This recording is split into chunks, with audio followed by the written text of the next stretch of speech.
ஆசை, இச்சை, விருப்பம், பேரவா இவை அனைத்தும் மனிதனை வேரோடு சாய்க்க வல்லவை, சக்தி வாய்ந்தவை. மனித வாழ்வில் அடங்கியது யாதென எவரேனும் வினவினால் அதற்கான தம் விடை யாது? சற்றே சிந்தியுங்கள். ஆழ்மனதிடம் இவ்வினா எழுப்பினால் அது அட்சர லட்சணமாய் கூறும் ஆசை என்று. ஆசை யாரை விடும்? அது அனைவரின் மனதிலும் வேரை விடும், தம்மிலும் ஊற்றெடுக்கும்.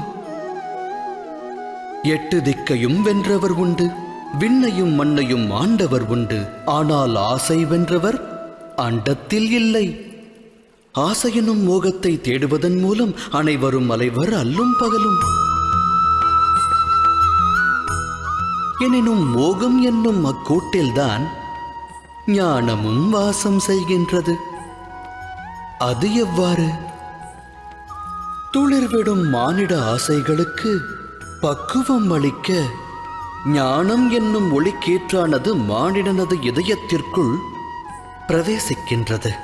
இது மானிட ஆசைகளை எடுத்துரைக்கும் கதையல்ல. இச்சை கொண்ட மனதால் ஒருவர் வாழ்வில் உயர்வு தாழ்வு அடைந்த கதையும் அல்ல. இக்கதையானது இச்சை என்னும் கர்ப்பத்திலிருந்து உதித்தெழுந்த ஞானக் கதை. எனது நாமம் வாசுதேவ கிருஷ்ணன். நான் செல்லவிருக்கும் யாத்திரைக்கு தம்மையும் அழைக்கிறேன். இந்த யாத்திரையில் வாழ்வின் மர்மத்தையும் மனித தர்மத்தையும் அறிவீர்கள். சேற்றுநிலை உதித்தாலும் செந்தாமரையாகும் கர்மம் அறிவீர்கள். இந்த யாத்திரையின் பெயர் மகாபாரதம்.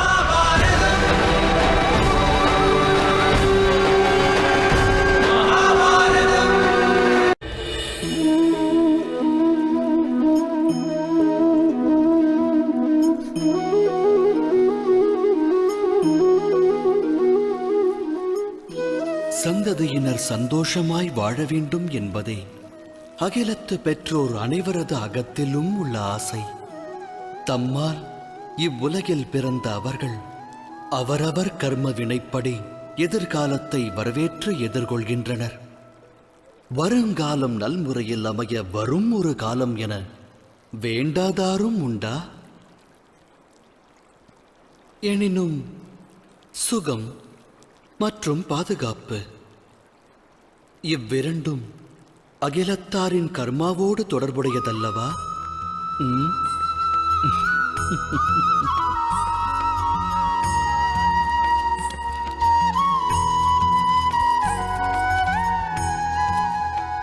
அகிலத்தில் ஓர் ஜீவனின் பிறப்பு வளர்ப்பால் பெரும் சிறப்பு.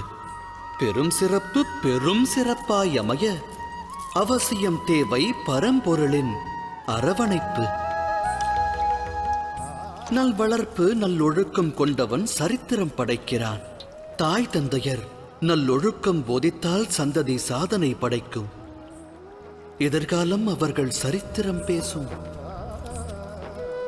இருப்பினும் பெரும்பான்மை பெற்றோர்கள் தம் சந்ததிக்கு நல்லொழுக்கம் தேவை என்பதையே மறந்து அவர்கள் வளர்ச்சியின் மேல் அக்கறை காட்ட தவறிவிடுகிறார்கள்.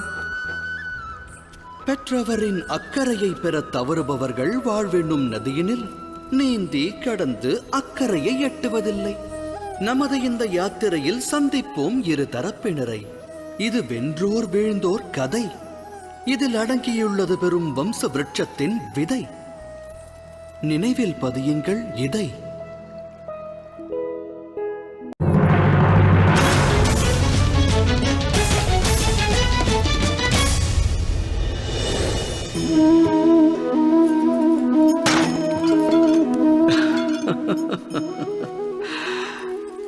நிகழும் வாழ்வின் நிகழ்வு சிலரின் சிந்தனைகளை இதுபோல் சிதைத்து விடலாம். சிதைந்த சிந்தனை சிலரின் மனதில் வன்மத்தை விதைத்து விடலாம். ஆனால் எதிர்காலம் மனிதனின் சிதைந்த சிந்தனைக்கு வழிவகுக்குமா? நடவாது. ஒருவன் உயர்ந்த ஓர் மலை சிகரத்தின் அடியில் நின்று அதன் உச்சியை அடைய முடியும் என்று நினைப்பதால் மட்டும் அவன் மன எண்ணம் நிறைவேறுமா? இயலாது. முயற்சி வேண்டும். மலையின் சிகரத்தை அடைய முயற்சிக்கையில் தடைகள் உருவாகலாம். உருவாகும் தடைகளை உடைத்தெறிய தன் சக்தியையும் யுக்தியையும் பயன்படுத்தி உச்சியை அடைய வேண்டும். சூழலுக்கேற்ப வாழ பழக வேண்டும். வன்மம் அவன் மனதில் விருட்சமாக எழுந்தால் லட்சியத்தை எட்ட நிச்சயம் முடியாது. இறைவனை மனதில் நிறுத்தி எதையும் தொடங்க வேண்டும். இது அனைவரின் வாழ்விற்குமான அறிவுரை அல்லவா? சத்திய நெறியில் வாழ்வதை விட்டு இருள் பற்றிய வழியில் பற்றுதல் கொண்டால் மனிதனின் வாழ்வு அதன் பிறகு வெற்று புள்ளியாகும். அதோடு முற்றுப்புள்ளியாகும். வாழ்வில் அனுபவம் கற்றுத்தரும் பாடம் இது. அப்படியென்றால் வாழ்வின் பாதை எதுவாக வேண்டும்? அமைதியும் நிம்மதியும் மற்ற இருளான பாதையா, இல்லை ஒளி பொருந்திய இறைவனின் மார்க்கமா?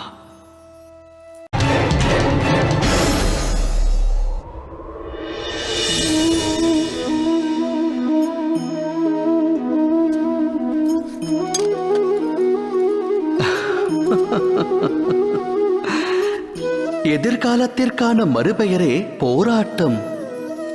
இன்று மனதில் தோன்றும் ஆசை நிறைவேறவில்லை என்றால் இதயம் அது எப்போது கிடைக்கும் என்று போராடும்.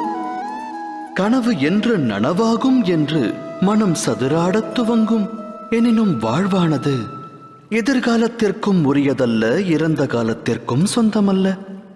வாழ்வென்பது வாழும் நேரத்திற்கே சொந்தம்.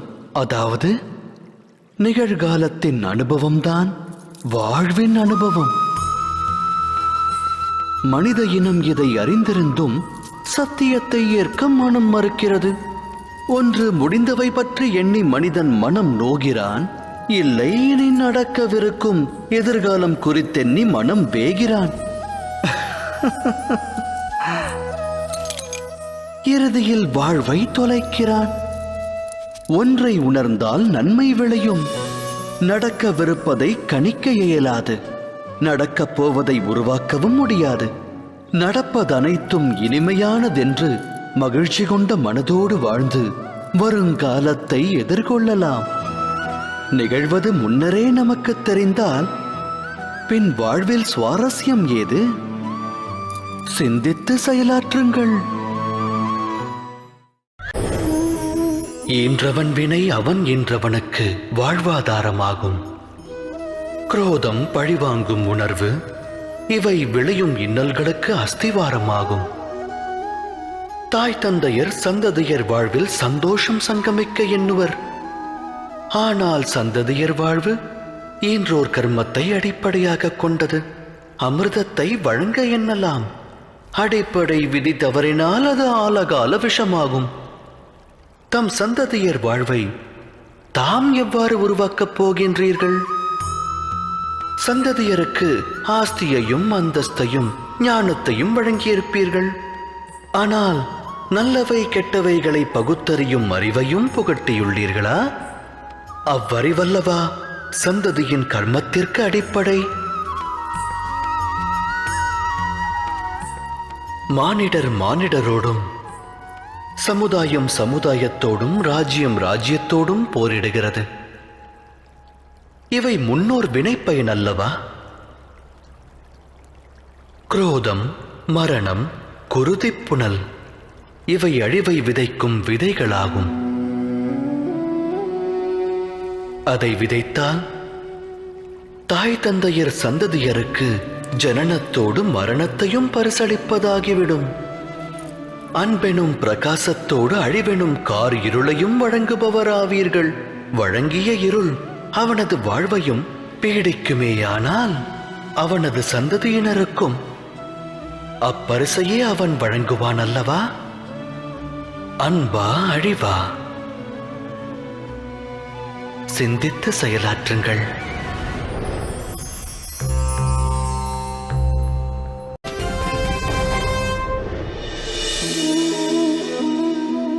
பயம் எனும் உணர்வு மனிதரின் இதயத்தை ஆட்கொள்ளும். மனிதருக்கு ஆஸ்தி அழிந்து விடுமோ என்ற பயம், அவமானம் குறித்த பயம், தனிமைப்படுவோமோ என்ற பயம். ஆகையால் பயத்தில் மூழ்குவது மனிதருக்கு சகஜமான செயலாகிறது. ஆனால் பயம் எனும் உணர்வு எதை கொண்டு உருவாகிறதோ, துக்கமும் அதன் மூலம்தான் உருப்பெறுகிறது என்று உணர்ந்துள்ளீர்களா? தவறு. அது அடிப்படையில் உண்மையல்ல. மனிதனின் அனுபவத்தை கொண்டு கூறுகிறேன். பயத்தை ஒருவன் வெல்வதனால் எதிர்கால துக்கத்தை வென்றுவிட முடியாது. ஆனால் பயம் வரவிருக்கும் துக்கத்தினை அறிவுறுத்தும் கற்பனை மட்டுமே. ஆராய்ந்து பார்த்தால் இரண்டிற்கும் எச்சம்பந்தமும் இருக்காது. இந்த உண்மையை உணர்ந்த பிறகும், பய உணர்வு கற்பனை மட்டும்தான் என்று அறிந்த பிறகும், அந்த உணர்விலிருந்து விடுபட்டு பயமற்று வாழ்வது சாத்தியமான ஒன்றா? சிந்தித்து செயலாற்றுங்கள்.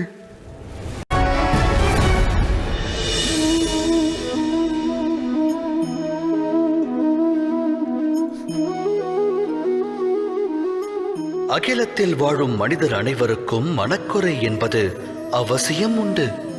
ஒருவன் வேகம் இன்றி வருந்துவான், இன்னொருவன் அதை கட்டுப்படுத்த முடியாமல் திணறுவான். செல்வம் இருந்தும் நிம்மதியற்றவரும் உண்டு. சிலருக்கு அச்செல்வம் இல்லையே என நிம்மதி இருக்காது. இது போன்ற உதாரணங்கள் ஏராளம். தாம் அனைத்தையும் பெற்ற மனிதரை இந்த அவனியில் சந்தித்திருக்கின்றீர்களா? குறையோடு வாழும் மானிடர் அந்த ஒரு குறையினை வாழ்வில் மையமாக்கி வாழ்கின்றனர். அக்காரணத்தால் இதயத்தில் துக்கமும் வேதனையும் குடிகொள்ள துவங்குகிறது. அவ்வேதனையே ஜனனத்தினின்று மரணம் வரை நீடிக்கிறது. அவ்விதம் உருவான அந்த குறையானது அம்மானிடருக்கு பழகிய ஒன்றாகும். வேறு சிலர் பற்றியும் கூறத்தான் வேண்டும். உருவான குறையை ஒரு சிலர் தம் சாமர்த்தியம் கொண்டு வெல்கின்றனர். அவர்களுக்கும் ஏனையோருக்கும் என்ன வேறுபாடு? தாம் இது குறித்து சிந்தித்ததுண்டா? இதற்கான விடை மிக எளிது.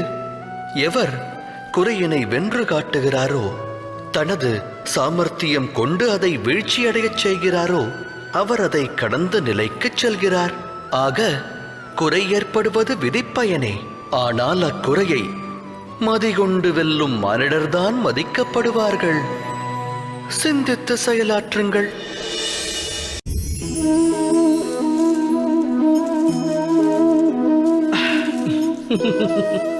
வாழ்வில் நிகழும் நிகழ்வனைத்திற்கும் தொடர்பு வேண்டுதலாகும். பதி எப்படி இருப்பார்? என்னுடைய வாழ்வு சுகத்தில் திளைக்க வேண்டும். மனைவி எப்படி இருப்பாள்? அவள் நல்லாளாக விளங்குவாளா? எனக்கு பிறக்கும் புதல்வன் என்னை மதிப்பானா? உத்தரவை ஏற்பானா? மனித மனம்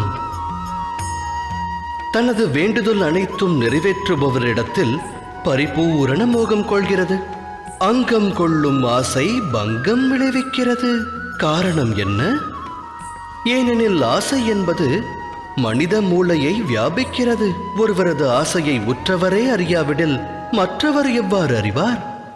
நிறைவேறும் என்று கனவு கண்ட ஆசை நனவாகாமல் போனால் ஆசை கொண்ட மனம் நிராசை அடைகிறது. நிராசையடைந்த அம்மனதில் போராட்டம் பிறக்கிறது. அழிவிற்கான ஆரம்பம் அந்த போராட்டத்திலிருந்து துவங்குகிறது. ஆனால் மனிதர் தம் மனதில் பேராசை என்னும் விதையை விதைக்காமல் அன்பினை விதைத்தால் அகண்ட அகிலமே நன்மையை பெறும். நன்மையை பெறும் அகிலத்தில் நலமோடு மானிடர்கள் வாழ்வார்கள் அல்லவா? விதைப்பது எதுவென்று ஆலோசியுங்கள்.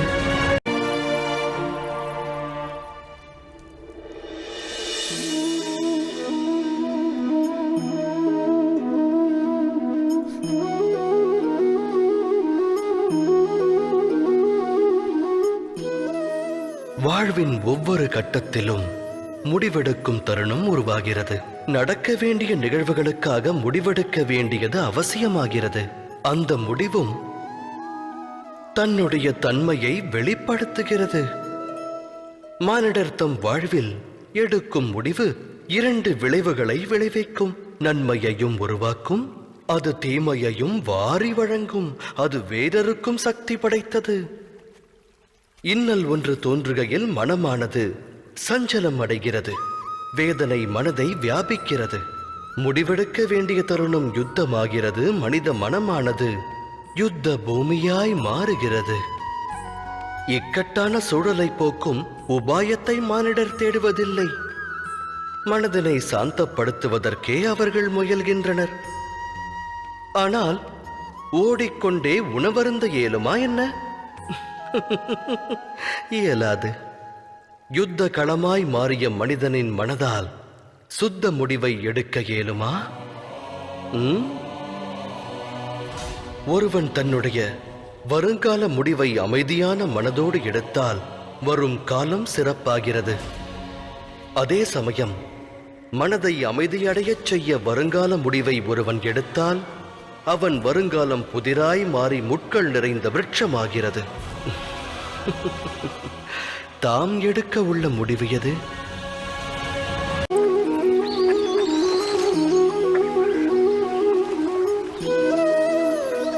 ஒரு முக்கிய கூற்று மனிதனுக்கு எக்காலத்திலும் புதிராகவே விளங்குகிறது. தன்னுடைய உறவுகளை கொண்டு அளவற்ற சுகத்தையும் துக்கமற்ற நிலையையும் எவ்வாறு அடைவது எனும் கேள்வி. தமது சுற்றமும் சூழலும் தமக்கு என்றும் உற்ற ஆனந்தத்தை தந்துள்ளதா? சிந்தியுங்கள். மனித வாழ்வானது உறவுகளோடு பின்னி பிணைந்தது. உற்றார் உறவினரோடு அது பெரும் தொடர்பு கொண்டுள்ளது. ஆகையால் சுகமும் மனித உறவுகளோடு தொடர்புடையதென்பது உண்மையே. அவ்வாறு இருந்தும் ஏன் சுகத்திற்கு பதிலாக துக்கத்தை மானிடன் பெறுகிறான்? எதற்காக குழப்பமும் போராட்டமும் உறவுகளிடமிருந்து துவங்குகிறது? அதை சிந்தித்ததுண்டா? ஒருவரின் மேலான எண்ணங்களை உறவினரான இன்னொருவர் புரிந்து கொள்ளாத நிலை வரும்போது, முழு மனதோடு அதை ஏற்காத போது போராட்டம் துவங்குகிறது. அந்நிலை அதிகரிக்க அதிகரிக்க போராட்டமும் வலுக்கிறது. அடுத்தவர் எண்ணங்களை ஏற்றால் சுகம் அங்கு பொங்கும். இது சத்திய வார்த்தைகள்.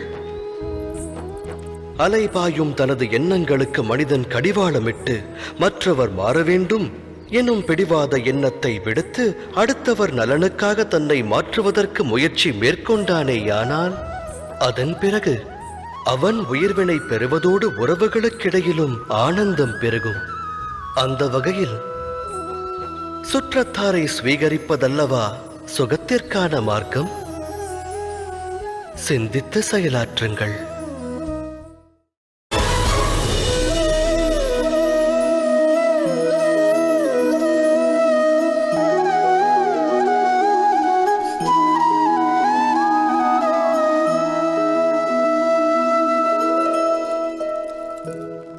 நிகழும் நிகழ்வானது ஒருவருக்கு அநியாயமாக தோன்றினால் அது அம்மனிதரின் மனதை பெருமளவு பாதிக்கும்.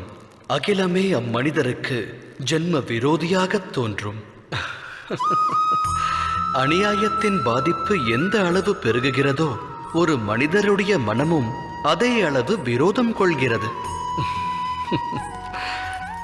நடந்த கொடும் நிகழ்விற்கு மனமானது நியாயம் வேண்டும். அவ்வேண்டுதல் தவறில்லை. அகிலத்தில் நிகழும் அநியாயங்கள் அனைத்திற்கும் பலனானது கிடைக்க வேண்டும். நியாயமானது பிறக்க வேண்டும்.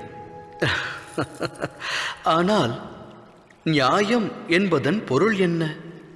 நியாயத்தின் அர்த்தம் என்ன? அநியாயம் செய்பவன் மனதில் இரக்கம் பிறக்க வேண்டும். அதை அனுபவிப்பவன் நடவடிக்கை அநியாயத்தின் பிரதிபலிப்பாய் மாறாதிருக்க வேண்டும். இதனால் நியாயம் விளையுமா? இரக்கத்தை இதயத்தில் இருத்தாதவன் நியாயத்தை விடுத்து பழிவாங்கும் உணர்விற்கு தலை வணங்குகிறான். வினையை கொண்டு வினையை விதைத்து வினையை அறுக்க முனைகிறான்.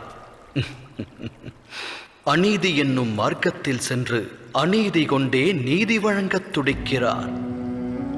நியாயம் வழங்க புறப்படுபவன் விதிப்பயனால் அநியாயம் இழைக்கத் துவங்குகிறான்.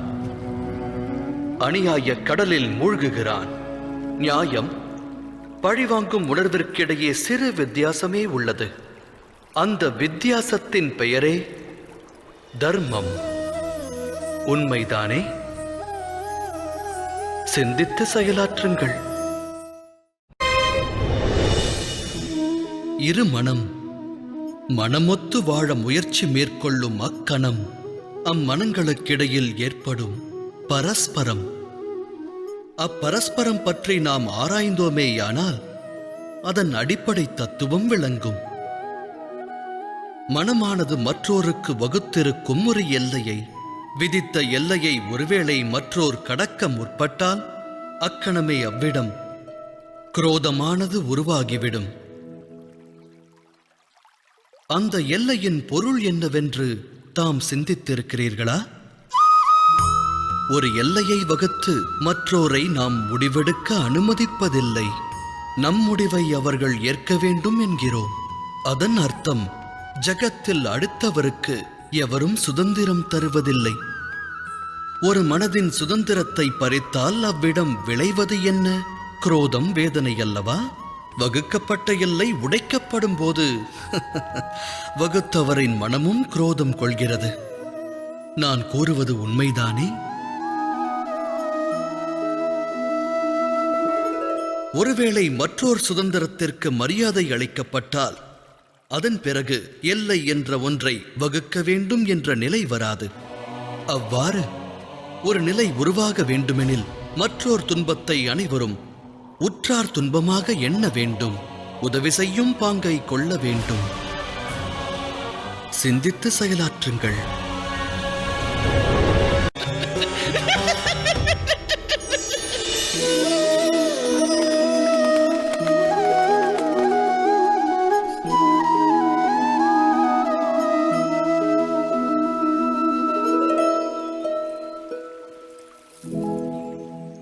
முடிவெடுக்கும் சமயத்தில் அனைவரும் சில அந்நிய சக்திகளுடைய ஆட்கொள்ளுதலுக்கு ஆளாக வேண்டிய நிலை ஏற்படுகிறது. வாழ்வில் இன்று எடுக்கப்படும் முடிவானது வருங்கால விளைவினை நிர்ணயிப்பதாகும். அப்படியென்றால் நம்முடைய வருங்காலம் பிற சக்திகளின் தாக்கத்தால், மற்றவரின் விருப்பத்தால் அமைய வேண்டுமா? நம்முடைய பரிபூரண வாழ்வும் மற்றவரால் வழிநடத்தப்படுமாயின் வாழ்வின் விளைவு என்னாகும்? பரந்த உலகத்தில் ஒவ்வொருவருக்கென்று தனித்துவமான ஒவ்வொரு விருப்பம் இருக்கும். ஆலயத்தில் வழிபடும் பக்தன் தானம் தா என்று வேண்டுவான். அருகில் நிற்கும் கள்வனோ தான் களவாடுவதற்கு நல் வாய்ப்பை தா என்று வேண்டுவான். தர்மம் வியாபித்த மனதானது நல் வழியை காண்பிக்கும். அதர்மம் வியாபித்த மனதோ தவறான பாதையில்தான் இட்டுச் செல்லும். இறைவனிடத்தில் ஒருவன் சரணாகதி அடைந்தால் அவனுக்கு சுகம் என்னும் பிராப்தம் கிடைக்கிறது. சரணடைந்து அச்சுகத்தை பெற வேண்டுமாயின் அவனுடைய மனதில் தர்மமானது வியாபிக்க வேண்டும். எனில் இறைவனை மனதில் நிறுத்தி ஒரு முடிவினை எடுப்பதற்கு முன்பாக அனைவரும் மனதில் தர்மத்தை ஸ்தாபிக்க வேண்டியது அவசியம் அன்றோ? சிந்தித்து செயலாற்றுங்கள்.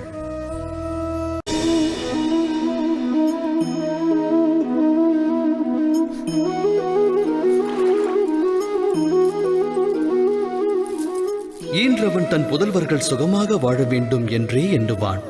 அவர்களின் எதிர்காலம் நல்முறையில் அமைய வேண்டுவான். அக்காரணத்தினால் தன் சந்ததியினருடைய எதிர்கால வாழ்வினை தானே நிச்சயிக்க வேண்டும் என்று தீர்மானம் கொள்வான்.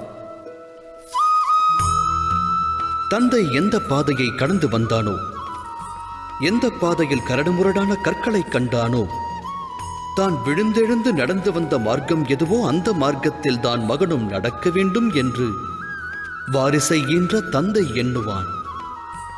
அது தவறல்ல, உத்தம எண்ணமாகும். எனினும் 3 விஷயங்களை குறித்து சிந்திப்பதற்கு அனைவரும் மறந்து விடுகின்றனர். அவை யாவை? முதலாவது, மார்க்கம் என்பது காலத்திற்கேற்ப மாறாதா? அந்த மாற்றத்தினால் மார்க்கத்தில் புது விளைவுகள் ஏற்படாதா?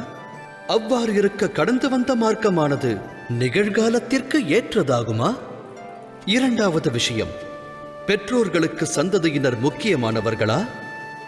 ஆம், நல்லொழுக்கத்தை அவர்களுக்கு வழங்குவது ஈன்றவரின் கடமை. ஆனால் வாழ்வில் துணை எல்லாம் வல்ல இறைவனே ஆவான்.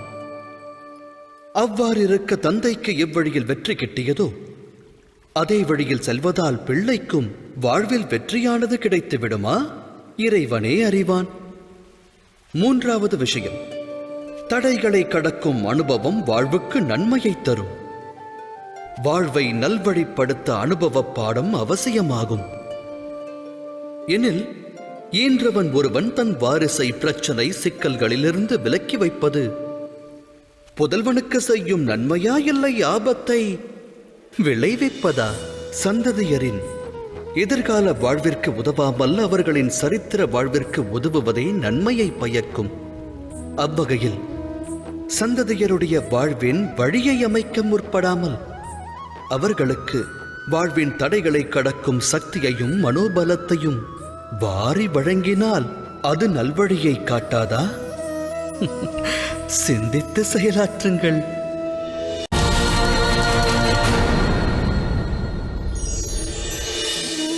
விரும்பிய எண்ணம் நிறைவேறாமல் போனால் ஒருவன் இதயத்தில் குரோதம் உருவாகும். எவரை விரோதியாக எண்ணுகிறானோ அவரை தண்டிக்க வேண்டும் என்று எண்ணம் கொள்வான்.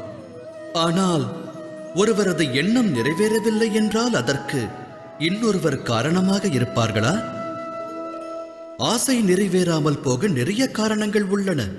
நியதி மற்றும் விதிப்பயனால் சில முக்கிய ஆசைகள் வாழ்வில் நிறைவேறுவதில்லை. அந்த சமயங்களில் நிறைவேறாமல் போன நமது ஆசைக்கு காரணம் இன்னொருவர் என்று கூறக்கூடாது. தீர ஆராயாமல் ஒருவர் மீது அபாண்டமாக பழி சுமத்துவது நியாயமன்று.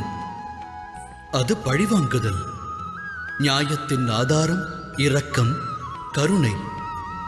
பழிவாங்குதலின் அடையாளம் குரோதம், அகங்காரம். அதாவது இதயத்தில் கருணையை வைக்காமல் இன்னொருவரின் தண்டனையை பற்றி யோசிப்பது, இன்னொருவரை தண்டிப்பது அநியாயம் என்பதை உணர வேண்டும்.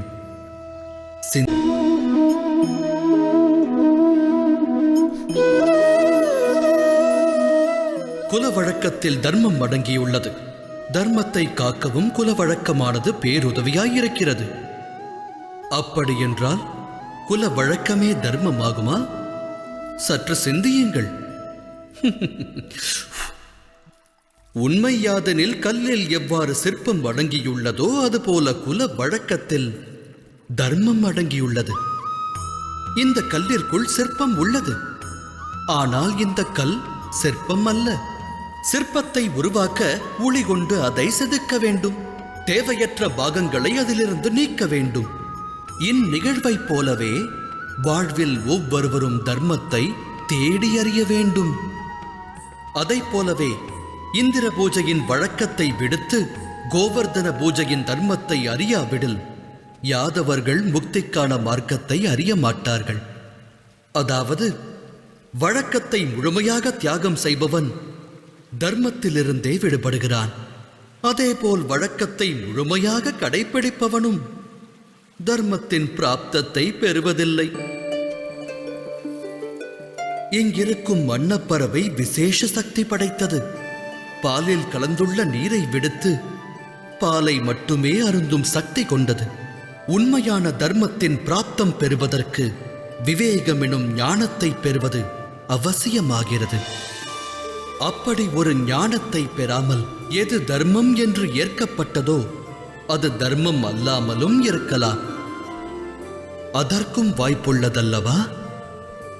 விவேகத்தோடு செயலாற்றுங்கள்.